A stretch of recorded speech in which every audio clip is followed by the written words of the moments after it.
Feni, kenapa hari ini Feni ke sekolahnya pakai sepatu warna putih? Maaf Miss, tadi pagi saya bangun kesiangan karena semalam keterusan baca novel online-nya. Makanya saya pakai sepatu warna putih agar tidak terlambat dan kesiangan. Oke, menurut Bu Wit itu tuh wajar Feni datang tidak karena takut terlambat, makanya pakai sepatu warna putih. Tapi Feni masih ingat kan, harusnya kita ke sekolah itu pakai sepatu warna apa nak? Masih Miss, setiap harinya harus pakai sepatu warna hitam. Oke, menurut Feni, lain kali supaya datang ke sekolah tidak terlambat dan tidak salah memakai sepatu, Feni harus apa? Seharusnya tidak kebablasan baca novelnya sampai larut malam Miss, agar tidak kesiangan. Oke, bagus sekali. Karena ini adalah pelanggaran Feni yang pertama, Feni tidak diberikan sanksi. Feni, menurut Feni, ketika ada siswa bermasalah, Feni akan lebih memilih yang seperti apa? Apakah langsung guru itu langsung memberikan hukuman kepada siswa, atau seperti tadi yang Bu Win contohkan, siswanya ditanya dulu alasannya kenapa melakukan kesalahan, kemudian sesudah itu diwajarkan perilakunya, kemudian sesudah itu siswa diminta untuk menjelaskan atau memberikan pendapatnya supaya tidak melakukan kesalahan yang sama lagi. Feni pilihnya yang mana? Seharusnya mendengarkan siswa untuk menjelaskan. Penjelasan begitu. Jadi yang Feni lebih senang yang bagian kedua, yang boleh tanya-tanya dulu alasannya kenapa Feni lebih memilih yang kedua daripada sekedar memberikan hukuman.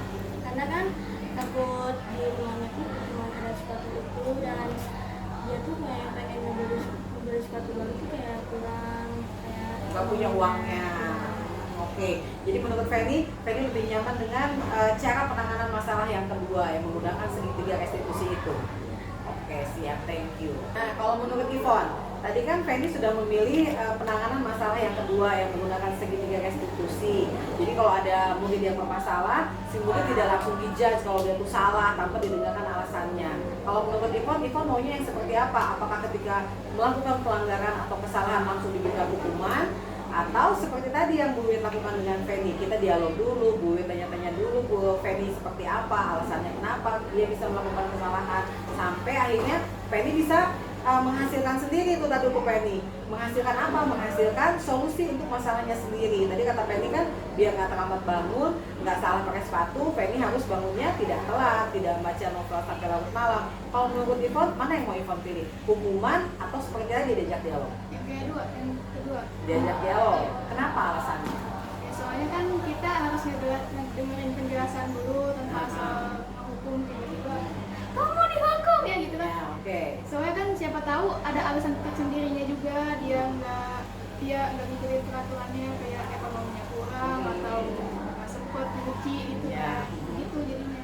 Jadi menurut kamu lebih nyaman seperti Feni juga, kamu lebih nyaman dengan cara penanganan masalah yang kedua, karena menurut kamu itu tuh lebih memanusiakan muridnya gitu ya. Iya. Jadi tidak langsung menjudge kalau dia itu salah gitu kan, pokoknya kamu salah, kamu harus dihukum, tapi lebih enakan cara penanganan yang kedua.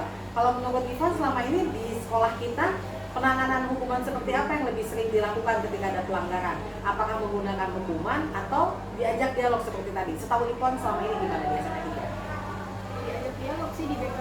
Diajak dialog di BK ya. Kalau menurut Yvonne, kalau hukumannya hari Senin itu, kalau pelanggaran yang dilakukan di hari Senin, kalau misalnya nggak pakai atribut, terus nggak pakai sepatu yang sama, itu kalau yang langsung dihukum itu menurut cara pandang Yvonne, point of view-nya Yvonne kayak gimana? Masih bisa diterapkan atau tidak? Masih bisa sih. Masih bisa ya. Terutama untuk apa kalau misalnya masih bisa diterapkan? Apa ya? Kayak dasinya sengaja dilepas gitu. Tapi untuk kedisiplinan ya. Berarti sebenarnya untuk mempertahankan kedisiplinan di sekolah, hukuman masih bisa diterapkan walaupun tidak untuk semua masalah. Oke, terima kasih Ivo.